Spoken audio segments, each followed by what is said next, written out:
Vous le savez, aujourd'hui plus que jamais, la sécurité de nos informations est cruciale dans les petites ou moyennes entreprises, les startup tech ou les boutiques en ligne. Alors imaginez un expert cyber disponible à la demande, capable d'adapter ses solutions à la taille et aux besoins de votre entreprise. C'est ce que propose Orange Cyberdéfense, leader en cybersécurité reconnu à l'échelle mondiale. Que ce soit pour un diagnostic afin d'évaluer vos vulnérabilités, une formation personnalisée pour vos équipes ou pour tester vos défenses de manière proactive en simulant une attaque, Orange Cyberdéfense est présent pour les petites entreprises. Pour vous permettre d'en savoir plus, un webinar aura lieu le 28 mai prochain, une occasion idéale de poser vos questions directement aux experts. Il y a très peu de place, mais Monde Numérique vous offre l'opportunité de suivre cet événement exclusif. Il suffit de vous inscrire dès à présent sur le site orangecyberdéfense.com, rubrique événements avec le code Monde Numérique. Notez la date sur vos tablettes, 28 mai 2024, et inscrivez-vous dès à présent. C'est le rendez-vous à ne pas manquer pour prendre les devants contre les cybermenaces. On va vers l'inconnu, on ne sait pas jusqu'où cette technologie va aller. Il y aura peut-être sûrement un moment où il faudra faire une pause et stopper l'innovation. Ça va être très compliqué à faire. C'est pour ça que la régulation doit être un juste milieu entre ne pas ralentir l'innovation, mais aussi contrôler les choses. Bonjour Fabrice Zera. Bonjour Jérôme. Vous êtes fondateur du groupe Ubi Solutions, spécialiste des objets connectés et de la traçabilité pour la grande distribution, c'est ça ? Exactement. Donc moi, j'ai créé l'entreprise au démarrage pour accompagner Decathlon sur une généralisation de ce qu'on appelle la technologie RFID. Et on avait créé ces fameuses caisses intelligentes où quand on met tous les articles dans le panier, tout est lu automatiquement et ça permet de payer en quelques secondes. Et au lieu de scanner chaque code barre. Donc on était dès le démarrage dans l'automatisation des process. Alors on va s'intéresser à la technologie au sens encore plus large, puisque vous êtes l'auteur d'un livre qui s'appelle Tech ou Toc aux éditions de l'Archipel. Et votre livre, c'est une sorte d'état des lieux pas très tendre, j'ai envie de dire, des technologies du moment. Alors vous parlez d'IA, de métavers, de crypto-monnaies, de réseaux sociaux, vous passez tout en revue et vous ne mâchez pas vos mots. Est-ce que, Fabrice Zera, vous êtes un déçu de la tech ? Absolument pas, je suis pas déçu de la tech. Ça a bouleversé nos vies, ça a changé même nos civilisations. Il y a eu des effets exceptionnels. Par contre, je veux dire, le virage de la tech depuis une trentaine d'années, on est très en retard en Europe. Je mets l'Europe, c'est pas que la France, c'est vraiment l'Europe. On est très en retard et là, il y a un virage extraordinaire qui est en train de s'opérer avec l'intelligence artificielle et on est en train juste de constater notre échec. Donc, je pense que le retard est tellement important que ça va être très dur de le rattraper. Mais la tech, ça change nos vies, ça a bouleversé les civilisations. On peut aller très loin avec la machine à vapeur et toutes les différentes tech qui ont bouleversé l'industrie et les civilisations. Mais là aussi, je pense qu'avec l'arrivée des réseaux sociaux, on a du mal à les appréhender et elles améliorent notre quotidien, mais d'un autre côté, elles nous polluent énormément. Et c'est ça, c'est l'objet du livre, c'est de trouver aussi l'équilibre avec tout ça. Alors, vous parlez notamment d'intelligence artificielle dans votre livre, et vous dites quoi ? On a raté le coche, en fait, quoi, au niveau de la France, de l'Europe ? Alors, c'est clairement l'Europe. Moi, mon constat sur la tech, quand on voit les chiffres, là déjà, au niveau France, on parle des French Tech 40, les 40 pépites françaises.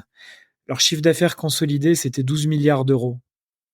Et quand je compare ça au seul AirPod d'Apple, c'est 35 milliards de dollars. Donc ça nous donne une idée de l'étendue du gouffre qui nous sépare avec les Américains d'un côté et aussi avec les Chinois qui ont su protéger leur économie et leur savoir-faire. Et alors là, c'est au niveau de la France, mais si je vous demande de citer les plus grandes industries, les plus grandes tech européennes, il y a Spotify, c'est de la musique. On va pas parler c'est un service. plateforme suédoise, mais il y a des très belles entreprises, des très belles, même des beaux groupes, mais à l'échelle des GAFAM, on en est très très loin et même à des années-lumière. Donc ça, c'est le sujet. Et puis après, on a perdu voilà, la bataille de la souveraineté numérique. 93% des datas occidentales sont hébergées par des entreprises américaines. Alors, soit aux États-Unis, soit en Europe, mais ce sont des entreprises américaines.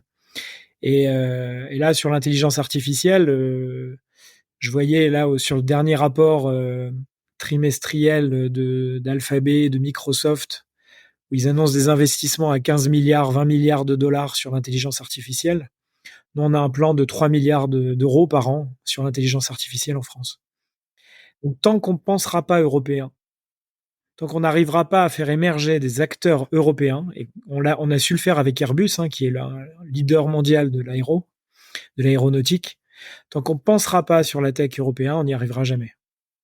Et c'est ça. Moi, je milite pour une BPI européenne, des financements européens, des entreprises européennes. Exactement. Une banque d'investissement aujourd'hui qui a fait un formidable travail depuis une dizaine d'années en France.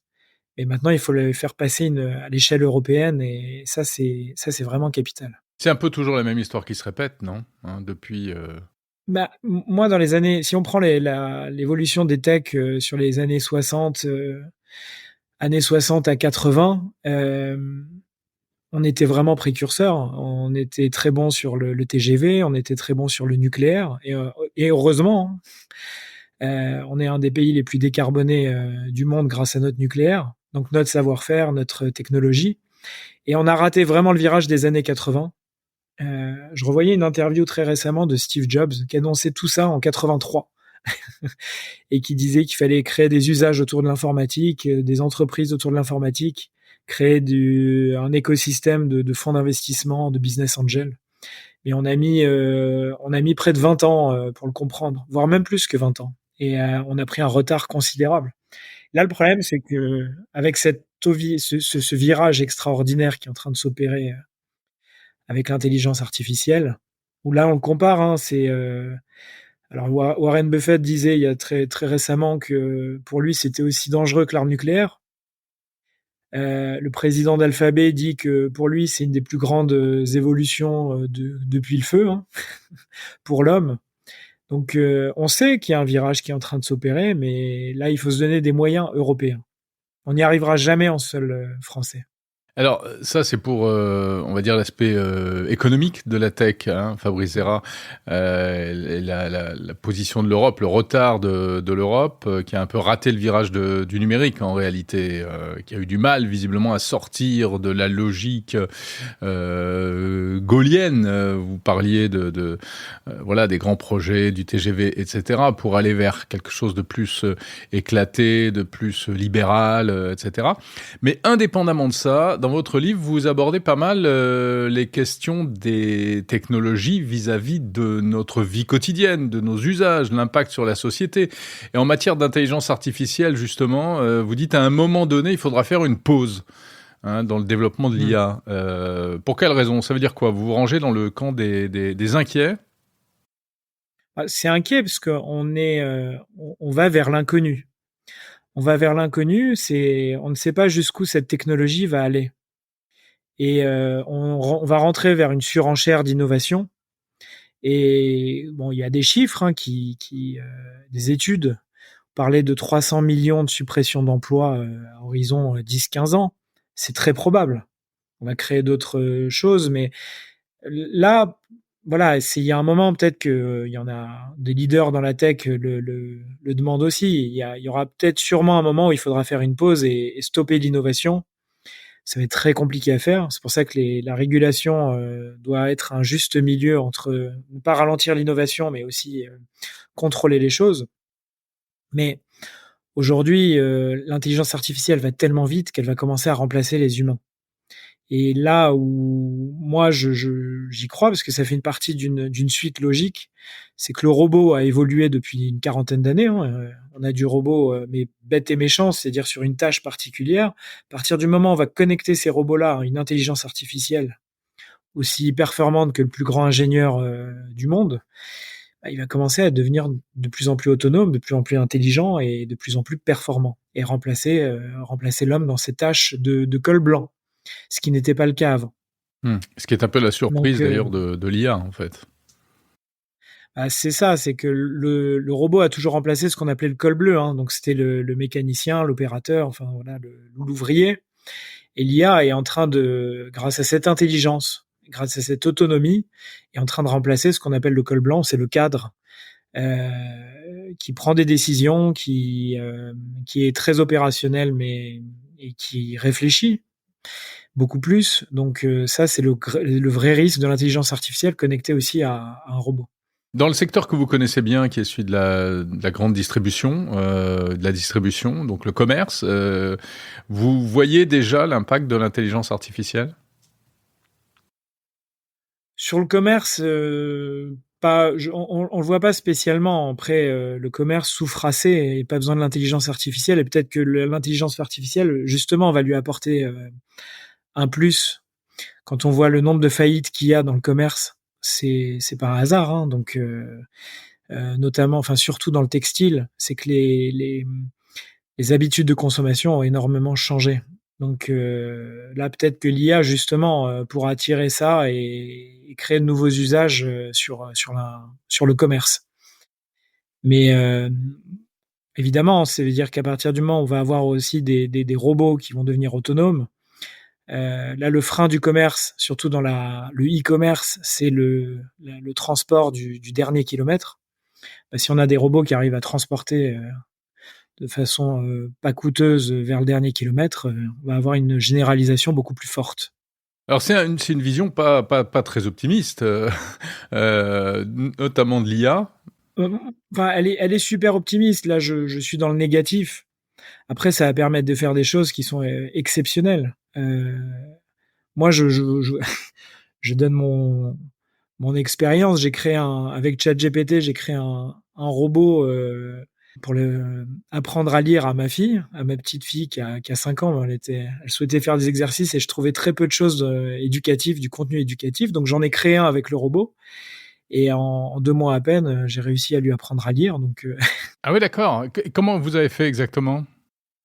en fait, j'ai créé un robot donc qui s'adapte. Et le robot, je lui ai dit, voilà, j'ai ma fille qui est en grande section, apprends-lui à lire. Et il m'a créé un programme quotidien de lecture. Et en fonction des exercices donnés, bah, je lui dis, ceux-là, elle a réussi à les faire. Est-ce que tu peux m'en proposer d'autres? Et donc, on y a été pas à pas. Donc, elle a appris à lire, elle a appris à faire des additions, elle a appris à faire des Mais il soustractions. faut déjà savoir lire Tout les ça. consignes, non? Ah oui, bien sûr, je suis avec elle. Ouais. Mais ça veut dire que le robot nous a orientés, ouais. Mmh. Là, aujourd'hui, on en est vraiment, enfin, ce que je dis, euh, ChatGPT, on en est au Pac-Man de l'intelligence artificielle, mais il est devenu accessible. L'intelligence artificielle existe depuis une trentaine d'années, enfin, Mmh. même, voire plus, hein. Là, c'est la première fois où ChatGPT a rendu l'intelligence artificielle accessible à monsieur tout le monde. Et donc, j'ai pu faire ces exercices-là très rapidement grâce à ça. Mmh. Et donc, vraiment, en 2 mois, ça a été assez impressionnant. Maintenant, elle sait lire en grande section. Donc, même moi, pour le travail, je l'utilise énormément. Ça permet de recontrôler, de faire des tâches qui étaient ingrates. Et puis même, je pense que l'intelligence artificielle connectée au robot, bah, elle va nous changer complètement notre façon de travailler, de vivre. C'est-à-dire que toutes les tâches ingrates, aller faire les courses, faire le ménage, même changer les couches. Enfin, si elles pouvaient être faites par, enfin, je veux dire, Oui, changer les ça, c'est couches. pas gagné quand même, hein? Ouais, c'est pas gagné, mais bon. Non, ce que je veux dire, toutes ces tâches ingrates, si le robot peut les remplacer. Euh, et je prenais l'exemple hein, de la machine à laver, c'est-à-dire que la machine à laver, c'est le premier robot qui est rentré dans le foyer. Quand vous voyez l'impact que la machine la laver a eu pour le foyer et pour la femme, ça lui a permis de s'émanciper. Donc, faut pas tout voir négatif. Moi, ce que je vois négatif, c'est que il faut le contrôler. Il faut savoir, on saura jamais où on va, mais il faut être très prudent et être très réactif. Mais c'est surtout là, c'est le moment de penser européen Parce que là, on a deux surpuissances, deux superpuissances, la Chine d'un côté, les États-Unis de l'autre, et nous, on est clairement spectateurs de tout ça. Alors, dans votre livre également, vous parlez des réseaux sociaux. Bon, sujet incontournable. Là encore, il y a du bon et du moins bon. Quel bilan vous faites aujourd'hui après presque 15 ans, 20 ans de réseaux sociaux ? Alors, les réseaux sociaux, la promesse de Facebook, c'était rassembler les gens. Et ça a été extraordinaire. C'est-à-dire communiquer avec tout le monde, n'importe qui et n'importe où dans le monde. Au début, c'était on partageait une petite photo et partageait une humeur. Après, on a été vers Twitter où on a été dans l'insulte. Aujourd'hui, on peut insulter n'importe qui. Même beaucoup de personnes commencent à se retirer de Twitter parce que c'est de l'insulte gratuite. Là, ça a été une première dérive très forte des réseaux sociaux. Et puis là, on a TikTok. Là, TikTok, le risque, c'est surtout pour la jeunesse. Ça veut dire que c'est une techno qui est très addictive. C'est le 30 secondes avec un swipe et qui enferme les jeunes dans une opinion, dans une pensée. Et le chiffre qui m'a vraiment fait peur, c'est 1 jeune sur 6 aujourd'hui pense que la Terre est plate, mais c'est 1 sur 3 qui regarde TikTok quotidiennement.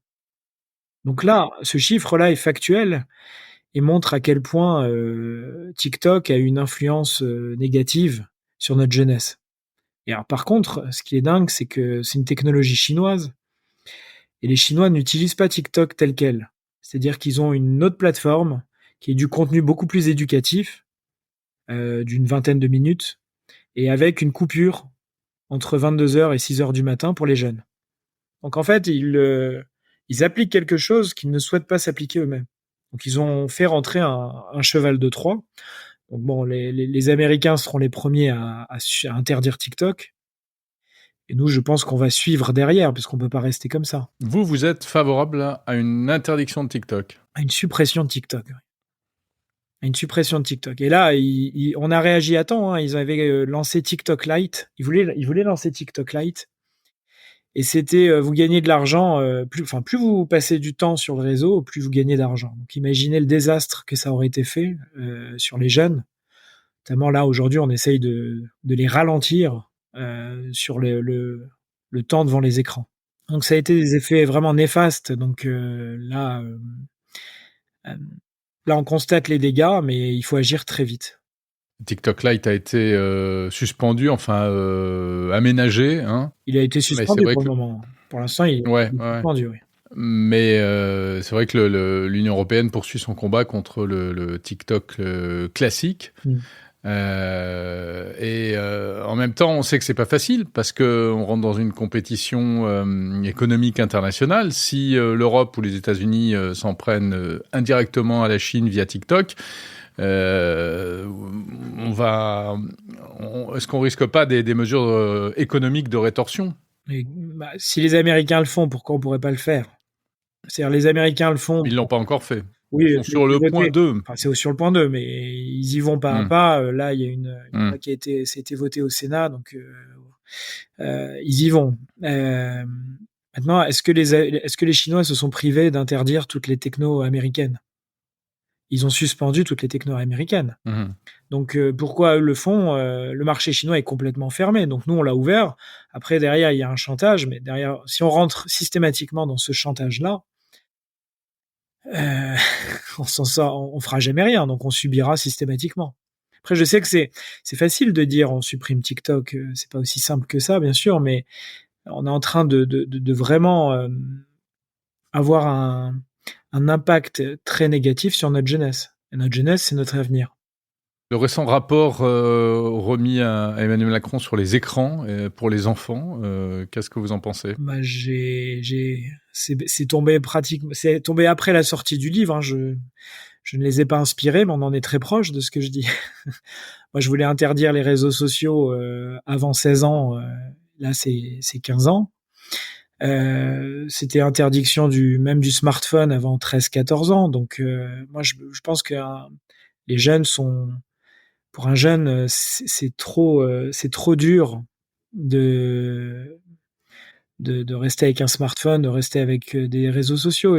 On peut pas les accompagner systématiquement et toute la journée être derrière eux. Il y a du contenu qui est vraiment, je vais pas dire agressif, mais il est très subjectif et il a une influence très forte sur les jeunes. Regardez la guerre qu'on a eue, hein. Il y a eu plein d'études là-dessus, plein de sondages. Ce qu'on voit sur le contenu porno, aujourd'hui tout le monde a accès. Un enfant de 11 ans a accès à tout le contenu porno. Il a juste à cliquer sur un bouton pour dire j'ai plus de 18 ans. C'était interdit. Enfin, il y a 20 ans, ça n'existait pas, ça. Le contenu était fermé, c'était pas possible. Donc maintenant, n'importe quel jeune a accès à n'importe quoi. Et donc on n'arrive plus à filtrer ça, on n'arrive plus à les protéger. Et c'est vraiment dans le souci de les protéger. Donc aujourd'hui, avec un smartphone, il a accès à tout. Il a accès à du contenu qui est vraiment dangereux. Et donc il faut les protéger de ça. Et dans les réseaux sociaux, ils ont accès à, c'est l'anarchie totale, c'est les insultes. Si on n'a jamais eu, voilà, toute cette violence scolaire, elle part aussi des réseaux sociaux. Donc ils savent Le pas. cyberharcèlement, Le harcèlement. les appels à la violence, et Exactement. l'amplification des actes de violence bien réels, effectivement. Fabrice Zera, en résumé, qu'est-ce que vous gardez qu'est-ce que vous garderiez de tout ça malgré tout, et qu'est-ce que vous dites à ceux qui sont déjà inquiets du fait de la tech? Est-ce que on peut aller vers une tech bénéfique ou on est obligé de se traîner aussi des boulets comme ça? Là, on n'est pas obligé. Les Chinois le font. Donc, encore une Ouais, fois, prendre exemple sur les Chinois, c'est un peu étonnant pour c'est étonnant, mais la démocratie européenne. c'est pour par souci du tout libéral. Aujourd'hui, on est en train de donner accès à tout le monde. On est en train de vraiment les détruire. Je parle des jeunes. Après, moi, le smartphone m'a changé ma vie, Internet a changé ma vie. Ça a jamais été aussi facile de se déplacer, d'acheter, de se renseigner, de travailler. Vous montez une entreprise aujourd'hui avec tous ces outils, tout est simple. Donc c'est extraordinaire. Maintenant, par contre, il faut le réguler et justement brider les enfants. Je parle des enfants, hein, c'est moins pour les adultes. Mais que tout ce qui est, il y avait eu l'année dernière toutes les violences en banlieue, elles étaient parties beaucoup des réseaux sociaux. Quand vous allez sur TikTok et ça vous enferme, parce que leur algorithme est ultra puissant, il vous enferme vers de la violence et des émeutes en permanence. Bah, le jeune regarde ça 4, 5 heures par jour. À la fin, il a envie de descendre et de tout casser. Donc c'est ce qui se passe aujourd'hui. C'est pour ça que je parle des jeunes. C'est les jeunes qu'il faut protéger. Et par contre, ces technos sont extraordinaires. L'informatique est extraordinaire. Elle nous a changé notre vie. Et l'IA va être extraordinaire. Moi, je rêverais d'avoir un robot qui fait mes tâches ingrates au quotidien. Donc, gardons ça. Protégeons les jeunes. Essayons de ne pas aller aussi vers ce que j'appelle l'économie du fainéant. Ça veut dire rester à la maison et voilà, se faire livrer les courses, ne plus sortir, regarder sur Netflix et se couper complètement du monde. Ça, c'est vraiment la dérive des réseaux et tout ce qui se passe avec cette tech. Mais elle permet de faire... quand je parle l'IA dans la médecine, c'est révolutionnaire. On serait jamais sorti aussi rapidement de la crise du Covid sans intelligence artificielle.